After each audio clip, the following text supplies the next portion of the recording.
Hi, my name is Charleen Renati. I am an instructor at Blossom Hill Crafts, and today I'm going to talk to you about slip trailing. So slip trailing, very simply, is taking some slip, which is clay mixed with water, putting it in a bottle with a tiny little nozzle, and just squirting it out onto clay. Then you're going to get some texture, and a lot of fun stuff can be done with slip trailing. So I have a few examples here that I want to discuss.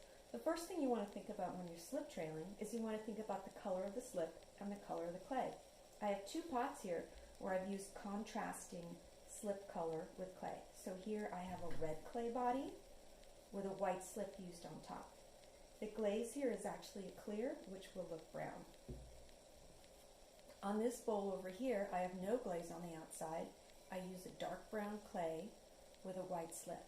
So the pattern really pops. You can do a more subtle effect by using the same color slip with the same color clay. So on this pot right here, I've used a white clay body and a white slip to make the dots on the teapot. So this gives you a more subtle effect. The next thing I want to talk about is thinking about your glaze choices when you're slip trailing. You have two options. One option is to use a translucent glaze so you can see the slip clearly through it. The other option is to use a glaze that breaks so that you get a different color over the slip. So at Blossom Hill Crafts, we have three options for a translucent glaze to use. You can use clear glaze, which is what this is. You can use a celadon glaze, which is what this is. Or you could also use chun. Now, if you want a glaze that breaks, you need to think about what glazes we have that break nicely. Not every glaze does that. At Blossom Hill Crafts, you can use butter, works great. You can also use roux bleu, or you can use Shaner's. These are my own glazes here, but this glaze would give you a similar effect to a roux bleu, where it's a blue glaze that breaks brown, which means it looks brown when the glaze gets thin. This would be similar to a butter, where it's a creamy colored glaze that's white, that breaks a darker brown over texture. So those are some options for you to think about, some design considerations when you're slip trailing. So now we're going to talk about the slips themselves and slip trailing. So as I said before, slips is just clay and water. We're lucky enough to have slips pre-mixed for us in the studio. The slips here, a lot of them have color added, and the color that we use here is a mason stain. You can add other things to your slips, and of course it's possible to make your own slips. So you can simply use a clay body and some water, get a blender, mix it up, and you've got your own slip. I'm going to be demonstrating here with our slips in the studio. Another thing you might want to know, if you're more of an advanced student, is a lot of people you will find, if you snoop around online, you'll realize a lot of people will deflocculate their slips. Now that's using either a Darwin 7 or a sodium silicate. I do not find it necessary to deflocculate mine. I just use water. If that's something you want to play around with, go on YouTube and you'll find a lot of videos that can show you how to do that, and it's quite simple. So let's move on to the slips we have here. So let's start here. I'm going to be using a vivid blue slip. I love this slip because this slip will work out really nicely in the cone 10 firing. The color stays vivid. Not all these colors stay vivid. Some of them you might want to do in cone 5. So when we start with the slip, it's a bit watery. It's not perfectly mixed. So the first thing we want to do is we are slip trailing, and let's back up to this. When we slip trail, we use a little bottle such as this. These bottles are not available in the studio. You need to purchase these on your own. So this is, manufacturer is Zeum. These bottles come about $20, but they come with a lot of different tips and different size gauges. These are called, is it Moto or Toro? Hypo. Hypo. I got it wrong. These are called Hypo, and the smaller bottle's about $4, and the bigger bottle's about $5. So these are just as good as this one, so I would recommend going with the cheap thing. As far as the gauge goes, I'm a cheat sheet here. The pink gauge, or the purple, is a 16 gauge, and if you have a green nozzle on your tip, the green is a 14. So the 16 or the 14 in green purple is what we're going to recommend for slip trailing. They have smaller gauges, and that's not what you want. So you do have to buy these on your own. I love them because in addition to trailing slips, which we're talking about today, you can also use these to trail glazes, to trail under glazes. So buying one of these is a great thing for your toolbox. Okay, so these are the slip trailers. Let's go back to the slip. If you've noticed, we have a really small tip here that we need to squeeze the slip through. So the slip that comes out of here is usually not going to be good to squeeze through it. It's going to have lumps and bumps. So the best idea to make sure that it's going to squeeze through here properly is to simply sieve it. So there's lots of different ways to do this. You can use a blender, but a sieve is super easy. So I'm just going to use a little sieve here and use a spoon and just smush it through. So if you can see what I'm doing here, I'll tilt it at an angle. I'm just simply smushing it through. And this is going to make sure that I have no lumps and bumps and that it's going to be easy for me to trail the slip. The number one problem that my students have with slip trailing is not doing the actual work. It's the slip is the wrong consistency and it won't squirt out of the nozzle. So this is a super important step. So now I have my slip. That's like this. The next thing we want to do to make sure it goes nicely through our slip trailer is make sure it's a nice consistency. So the way to figure out if it's a nice consistency is trial and error, because you're going to want a different thickness for a big fat nozzle versus a thin nozzle. So we're just going to give it a try. So the easiest way to do this here is to take your slip trailer, turn it upside down. Oop, it's got a few drippies in here. And then put it in the slip and then suck it up. So that makes it way easier. So let's see if I can demonstrate that. If you can see here, I'm going to put all the air out of it, put it down in here.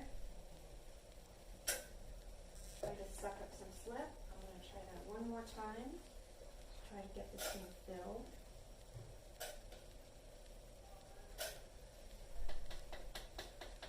Okay. So now I'm all ready for this demo, but the one thing I forgot was a towel. So we're going to have Sarah help me with this and clean this off. Okay, so this is ready to go. Before I slip trail on any kind of clay, I always like to practice on paper. I recommend newspaper because it's recycling, but I'm going to use some white paper so you can see this.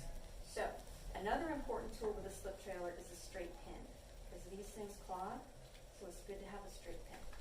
Put it in, take it, and we'll see how it trails. So that is doing really nice. I like that. I feel that that's a good consistency. What you're going to find, or what you want to look for, is if your slip spreads out too much, that means it's too watery. If it doesn't come out easily, that means it's too thick. Usually I find the slip here is a little on the thick side. If that's the case, I just have a tiny bottle of water, and I take this, and I'm just going to add slip, drop by drop. Don't stick it under the faucet, because it's not going to take a lot of water to change the viscosity. So quite simply, that's how I do it. I do a lot of tests. I like to do a lot of lines and dots. Whatever your pattern is that you want to do, it's a great idea to test it out first. As you can see, I love my leaves, so I'm doing that. And I think that that is all we need to know about slip, getting the right slip consistency, and choosing the right slip. So now we're going to do a demo with slip trailing. So what I'd like to demo for you today is just a simple fish platter. I've made it out of brown clay, and I'm going to use some white slip so that it's clear and it shows off nicely. So in order to make the tray to start, I simply took a slab of clay, I rolled it out in a slab roller, compressed it using a rib, and then I cut out a fishy shape using I just cut out a piece of paper with a fish shape on it. I used that to cut out my slab. And then I used a simple GR pottery form. And then I draped my clay over this form. And that helped me make a nice sort of a platter where I have an oval at the bottom and the fins come out the side. So I need to let my pot set up a bit before I slip trail it, otherwise it's too just wet for me to use. Now when you're slip trailing, you want to do it either when the clay is wet or when the clay is leather hard. You do not want to slip trail when your clay is dry. Oh, and just to clarify, this needs to be done on unfired clay, so you're not slip trailing on bisqueware. You're slip trailing on leather hard clay. So it can be wet, for example, if you have a bowl on a wheel and you'd like to slip trail the inside, you can do that no problem, or you can wait till it's leather hard. If you get to the very hard stage of leather hard, I would suggest that you spray it down a little bit. If it gets so hard that it's difficult to trim, spray it down a bit with a little bit of water, and that's going to help your slip adhere better. If your pot is too dry, then your slip is going to crack off. So it's important that we have some moisture in the clay when we do this. So I've already started doing a little slip trailing on my fish, and I'm going to finish it off today. So first off, I have my slip trail bottle. I'm going to give it a shake. I'm going to test out over here and see that my slip is flowing nicely, and I'm happy with that. So now I'm going to continue doing the scales, and I'm just going to squeeze nice and even.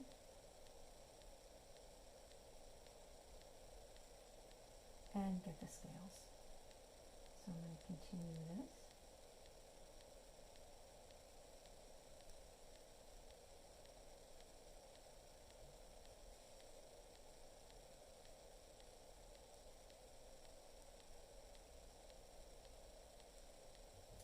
So that's the way the scales work.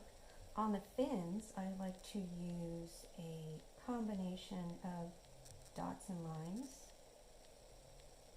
to get some texture on my fins and to show how they look.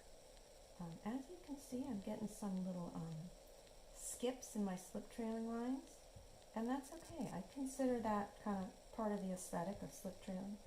Your lines aren't going to be perfect, so I enjoy that. Maybe one more little line in here, and that's it. I would continue on the tail and on the upper fins as well. So let's do some more. I'll just put a little interest in here.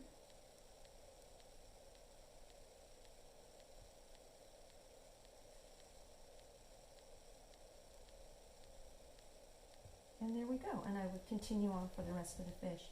The last thing I want to talk about is how to deal with mistakes. So every once in a while you might have something when you're slip trailing where you make a little boo-boo and you want to clean it up. I think it's super easy. I use a paintbrush like this, a paintbrush with a nice sharp beveled edge, and I'm going to get it a little bit wet. And then say, for example, if I don't want this dot, I'm going to just simply get it off with a paintbrush with a little bit of water. And then you will find that is done. Just got to get the right angle here. Clean that up. So that's a really simple way to clean up when you make a mistake. And so that's, I think, finishing up for my slip trailing demo. I encourage you to try this. Slip trailing is a lot of fun. And thank you so much from Awesome Crafts.